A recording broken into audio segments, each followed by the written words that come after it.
कर्जत तालुक्यातील पाली तर्फे कोतवाल खलाटी या ग्रामपंचायतमध्ये टोरंट कंपनी जलविद्युत प्रकल्प उभारणार आहे। या खासगी कंपनीच्या प्रकल्पासाठी वन विभागानंतर आता राज्य सरकारने पायघड्या घातल्या आहेत। राज्य सरकारने आपली महसूल मधील 99 एकर जमीन 30 वर्षाच्या भाडे तत्वावर टोरंट कंपनीला विकली आहे। खासगी कंपनीला अशी सरकारी जमीन घशात घालण्याचा हा प्रयत्न पाहता राज्य सरकार गुजरात राज्यातील टोरंट कंपनीसाठी काम करीत असल्याचा आरोप जिल्हा परिषद सदस्य बाबू घारे यांनी केला आहे। तर तालुक्यातील टोरंट, पोशीर आणि शिलार या प्रकल्पाबद्दल जागतिक पर्यावरण दिनी 5 जून रोजी तहसील कार्यालयावर शिवसेना उद्धव बाळासाहेब ठाकरे पक्षाच्या वतीने मोर्चा काढण्याचा इशारा आणि निर्णय जाहीर केला आहे। Torrent energy power storage solution limited या गुजरात राज्यातील खासगी कंपनीला प्रकल्पासाठी कर्जत तालुक्यातील महसूल जमीन देण्यात आल्याची माहिती स्थानिक जिल्हा परिषद सदस्य बाबू घारे यांना मिळाली। त्यामुळे याबाबत माहिती देण्यासाठी आणि त्याविरुद्ध आवाज उठवण्यासाठी आंदोलनाबद्दल माहिती देण्यासाठी पत्रकार परिषद आयोजित केली आहे। बाबू घारे यांनी बोलताना Torrent energy power storage solution limited यांच्याकडून कर्जत तालुक्यात हैदोस घातला आहे।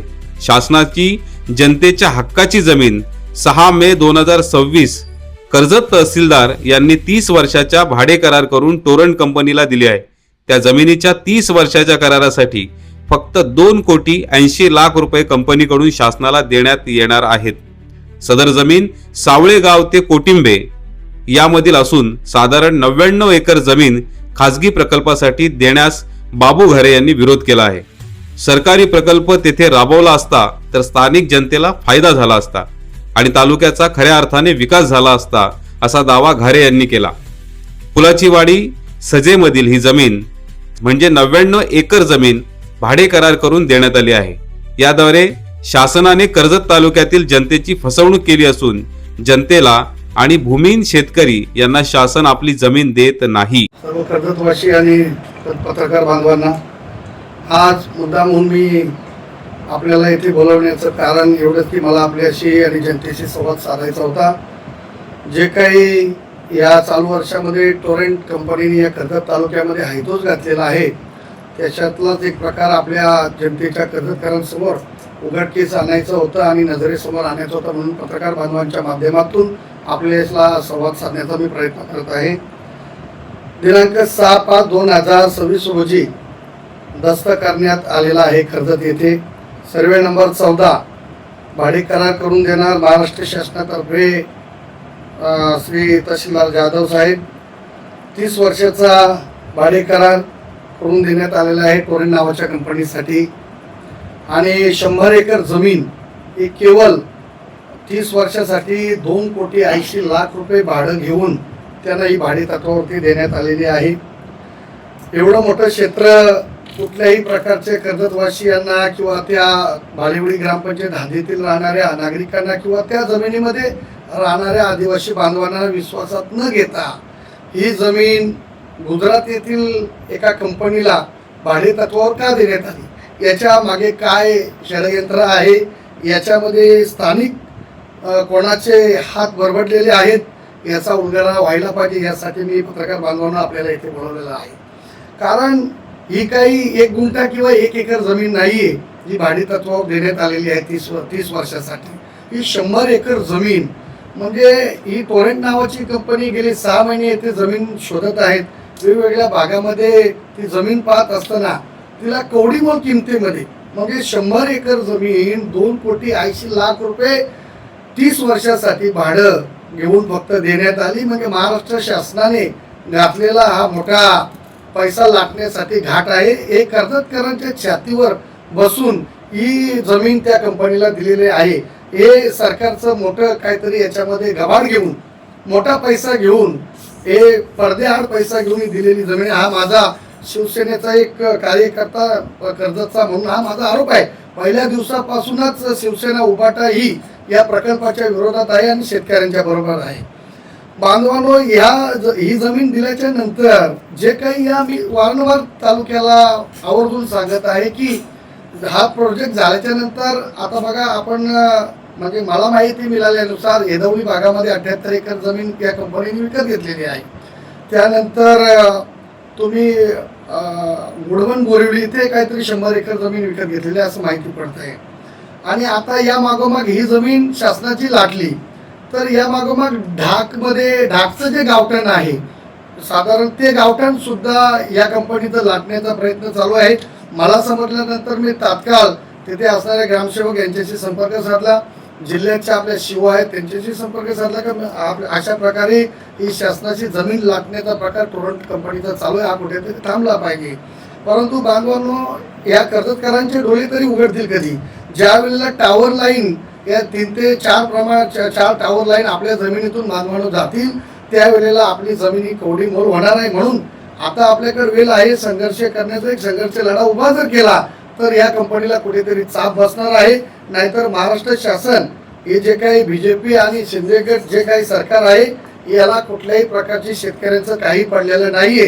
कारण वारंवार आम्ही पत्रव्यवहार कलेक्टर ऑफिस असेल, तहसील ऑफिस असेल, फॉरेस्ट ऑफिस असेल किंवा धरणे आंदोलन असेल याच्या मार्फत आम्ही लढा उभा करण्याचा प्रयत्न करत आहे. परंतु शासनाला कुठल्याही प्रकारची जाग येत नाही. ते सरासरी उद्या शिलारपोशीर धरण असेल बांधवांनो, 100 वर्षापेक्षा जास्त कालावधी होऊन गेलेला आहे. लोकांनी आजोबा पंजोबांनी ज्या जमिनी बनवल्या त्या जमिनीवरती आज आपल्या शेतकऱ्यांची उपजीविका चालू आहे. माझे आदिवासी बांधव त्या दऱ्याखोऱ्यामध्ये त्याच्यावरती त्यांची उपजीविका चालू आहे. आणि असे असताना कर्जतला कुठल्याही प्रकारची धरणाची आवश्यकता नसताना किंवा हे जे टोरेंट प्रकल्प होणार आहे, हा टोरेंट प्रकल्प झाल्याच्या नंतर आम्हाला कर्जतवासियांनी याचा फायदा काय, ना आम्हाला लाईट भेटणार आहे ना आम्हाला पाण्याची आवश्यकता. कारण टाटाने जे धरण काढलेलं आहे त्या धरणावरती जी या भागातली जमीन आहे ती दुबार पीक येथे घेतलं जात आहे टाटाच्या पाण्यावरती. मग हा प्रकल्प कशासाठी, शासन आपल्या तालुक्यामध्ये कर्जतचा नासाडी कर्जतचं वाटोला लावण्यासाठी 5-5, 6-6 धरणं या कर्जतकडे होऊ घातलेली आहेत. तर माझी एकच कर्जतवासियांना विनंती आहे की आता या 6 तारखेला जो दस्तऐवज झाला याच्यामध्ये 100 एकर जमीन जी शासनाने दिलेली आहे याच्यामध्ये मोठा आर्थिक व्यवहार झाला आहे, यात काही ते मात्र शंका नाही. माझा तर या सरकारवरती आरोप आहे.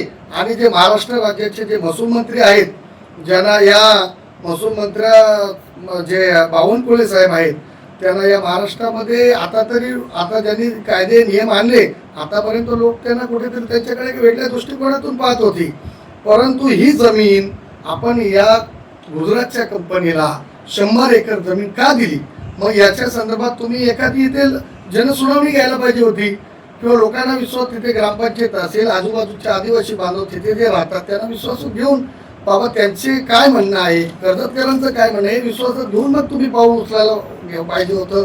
परंतु अशा प्रकारचं कुठलाही विश्वासात किंवा कोठेही चर्चा, पेपर नोटीस काही न करता शासनाने ही जमीन निवल याच्यामध्ये जे राजकारणी आहेत त्यांनी मोठ्या प्रमाणात गैरव्यवहार करून ही जमीन शासनाने टोरेंट नावाच्या कंपनीला दिलेली आहे.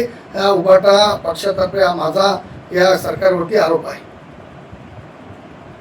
त्या प्रमाणावर विरोध होत असताना गावोगावी टोरेंटच्या विरोधात विरोध होतोय, मात्र असं असताना देखील सरकारी अधिकारी असतील त्यांनी सरकार असेल टोरेंटच्या पाठीशी उभं राहिले राहताना दिसतंय. मग सरकारला या जे विरोध करतात प्रकल्पाला यांचं गांभीर्य नाही दिसत आहे. हे बघा, सरकारला जर शेतकऱ्यांचं गांभीर्य असतं, आदिवासी माझ्या बांधवांचं गांभीर्य असतं, ज्या वेळेला आम्ही पत्रव्यवहार 6 महिन्यापेक्षा कालावधी आम्हाला झाला, आम्ही वेगवेगळी पत्रव्यवहार आता पण माझ्याकडे आपण पाहाल तर बऱ्याचशा गावांची माझ्याकडे तुम्ही पाहाल, हे बघा सह्यानिशी का आमच्या जागेतून टावर लाईन आम्ही जाऊन देणार असे माझ्याकडे पत्र लोकांनी सह्या करून पत्र आणून दिलेली आहेत. असं असताना देखील सरकारला जाग येत नाही. हे सरकार गोरगरिबांच्या, शेतकऱ्यांच्या आणि आदिवासी बांधवांच्या छातीवर बसलेलं आहे. एकीकडे राज्य सरकार म्हणजे महसूल मंत्री चंद्रशेखर बावनकुळे साहेब जे आहेत ते वारंवार पारदर्शी सरकार असल्याचं सांगत असतात आणि अशा परिस्थितीत एका गुजराती कंपनीला जमीन हस्तांतरण होते तर महसूल मंत्र्यांकडे तुमच्या वरिष्ठ स्तरावर पक्ष पातळीवर नेत्यांकडून काही गाळणी मांडणार आहे. हे बघा, आता आपली अपेक्षा होती महसूल मंत्र्यांकडे, परंतु महसूल मंत्र्यांच्या आदेशाशिवाय हे काम होणारच नाही. महसूल मंत्र्यांचा आदेश आला तेव्हा तर 100 एकर जागा कलेक्टरने आदेश काढून तहसीलदारांना एक लीज ॲग्रीमेंट बनवून द्यायला सांगितलं. जर तुम्हाला द्यायचीच होती, स्थानिक एखाद्या महाराष्ट्रातल्या एखाद्या जो कोणी उद्योजक आहे त्याला द्या, किंवा येथे 100 एकरवरती काही प्रकल्प उभा करण्यात आला तर शेतकऱ्यांच्या हिताचा एखादा प्रकल्प येथे झाला असता, त्याच्यातून रोजगार निर्माण झाला असता. त्याच्यातून भाडं शासनाला भेटलं असतं. परंतु निव्वळ हा एखाद्या गुजराती कंपनीला जागा भाडे दिली, हा मोठा शासनानेच घातलेला घाट आहे. आणि त्याच्या मागे मी तर म्हणेल 100% मोठा आर्थिक व्यवहार झालेला आहे, त्यातील मात्र शंका नाही. शिवसेनेच्या वरिष्ठ नेत्यांकडे आपण काय मांडणी करणार? हे बघा, मी आताच 2 दिवसापूर्वी आदित्य साहेबांना संपर्क केलेला आहे की असा असा प्रकल्प टोरेंट नावाचा हा प्रकल्प आलेला आहे आणि साहेब पर्यावरण मंत्री राहिलेले आहेत. त्याच्यामुळे कसा पर्यावरणाचा ऱ्हास होत आहे. आणि आता तर मला 2 दिवसापूर्वी हे समजलं की 99 एकर जमीन जी शासनाची जमीन दिलेली आहे. म्हणून याचं मी साहेबांकडे आता 1-2 दिवसामध्ये भेट घेऊन साहेबांना, मी आता 2 दिवसापूर्वी तटकरे साहेबांची भेट घेतली, कारण रायगड जिल्ह्यामध्ये तटकरे साहेबांचं एक चांगलं वलय इथे राहिलेलं आहे. म्हणून कुठून तरी आपल्याला शासनाच्या माध्यमातून जे सत्तेमध्ये आहेत त्यांच्या माध्यमातून आपल्याला न्याय मिळेल याची आपण कास धरून बसलेलो आहोत. परंतु आता नवीनच 2 दिवसामध्ये 99 एकर जमीन दिलेली समजली. तर आता मी आदित्य साहेबांशी संपर्क साधलेला आहे. येत्या 2 दिवसामध्ये मी साहेबांची भेट घेऊन या प्रकरणाचा आणि येणाऱ्या पावसाळी अधिवेशनामध्ये हा प्रश्न उपस्थित करून याच्यावरती सुद्धा टिप्पणी करायला सांगणार आहे. आणि साहेबांना पर्यावरणाचा जो काही ऱ्हास झालेला आहे, कर्जतमध्ये जो काही हायड्रोस टोरेंट कंपनीने घातलेला आहे आणि मग शिलारपोषण धरणं असतील, या धरणाच्या संदर्भातला मुद्दा सुद्धा साहेबांशी चर्चा करण्यासाठी मला येणाऱ्या 2 दिवसामध्ये साहेबांचा टाइम मिळणार आहे. कर्जत तालुका ह्या विविध प्रकल्पांमुळे उद्ध्वस्त होत असताना तालुक्यातून पाईपलाईन जाते, पुढे धरणं झाल्यानंतर तालुक्यातून वीज निर्मिती झाल्यानंतर ती वीज बाहेर जाईल, त्यासाठी तालुका बऱ्याच प्रमाणात बाधित होणार आहे.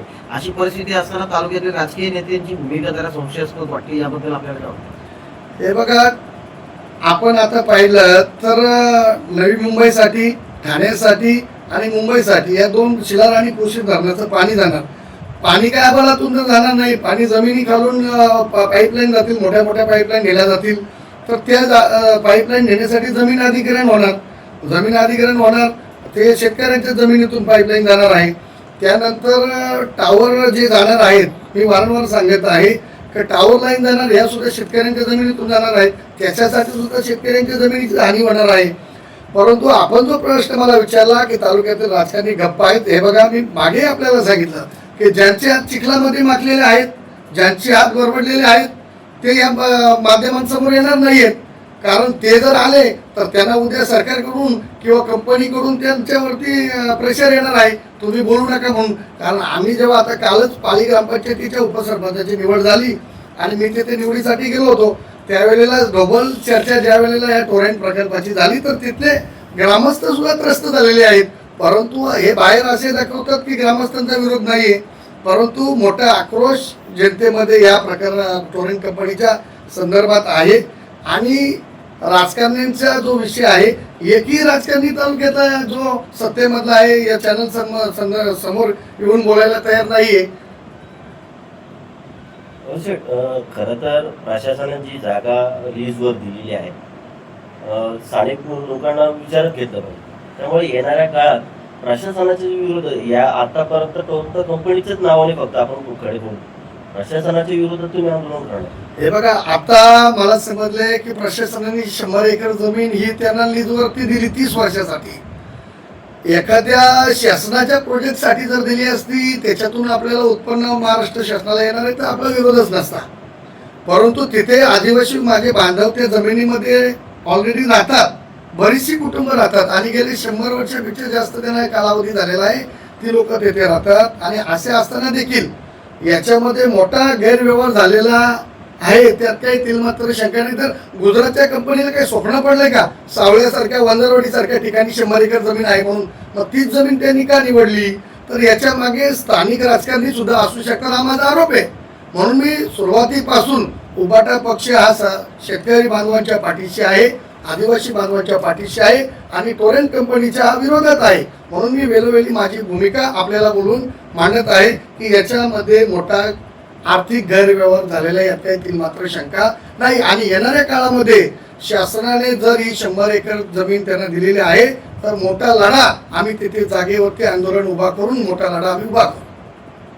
आपण 18 मे रोजी पर्यावरणप्रेमी ॲडव्होकेट कैलास मोरे, आपण स्वतः आणि बरेच पर्यावरणप्रेमींनी 18 मे रोजी धरणे आंदोलन केलं होतं.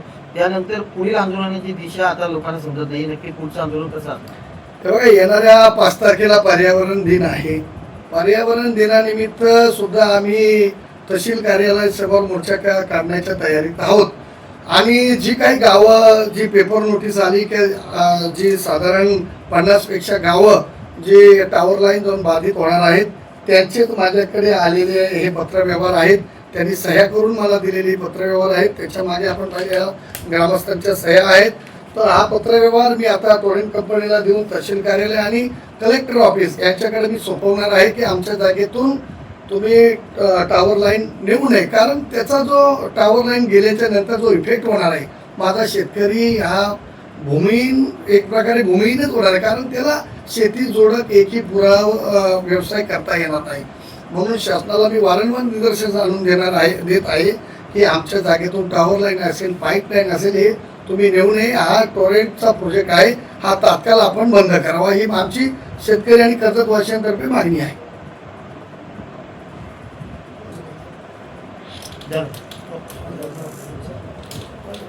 बरं ना